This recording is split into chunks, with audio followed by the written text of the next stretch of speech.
عليكم.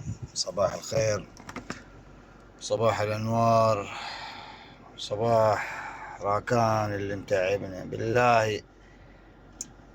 يعني أبغى أروح الدوام ويقول لي لازم توديني البقالة، إلا وإلا يبغى يشتري.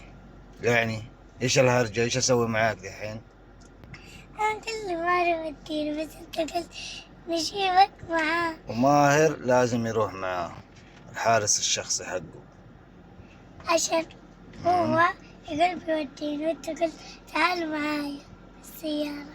أوكي، على العموم حتشتري لأخوك ماهر لأنه الحارس الشخصي حقك. بس عصير ودوني، بس إيه؟ عصير ودوني. بس ما في مشكلة.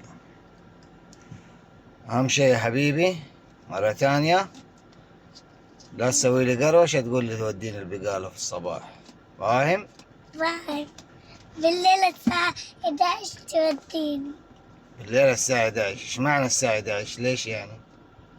الليل الساعة 11 الصباح. الليل الساعة 11 الصباح؟ ما شاء الله تبارك الله. ما قلت الليل. إلا قلت الليل الساعة 11 الصباح. الساعة 11 الصباح. أيوة. تمام تمام تمام. وانت دوامك كم تروح؟ أنا دوامي خلاص دحين يبدأ. يعني الساعة كم؟ يعني حتشتري لي دحين لما أنا أوديك البقالة حتشتري لي شيء؟ أنا بس 5 كذا معك بس 5 كده معك؟ ونص. 5.5 تشتري لي بنص ريال. ما في شي بنص، في جمبري بنص. كيف؟ في جمبري بنص. في جمبري بنص؟ ما في مشكلة، جمبري بنص جمبري بنص. أهم شيء يا أخي أطلع منك شيء، ولا ما تبغى؟ ايش؟ ولا ما هتشتري لي؟ اشتري لك. اشتري انت لي؟ قلت بس بنص. إيه بس بنص. مايد اه آخذ النص منه؟ خذه.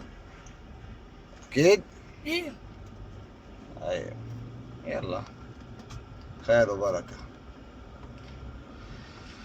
مع السلامة يا راكان.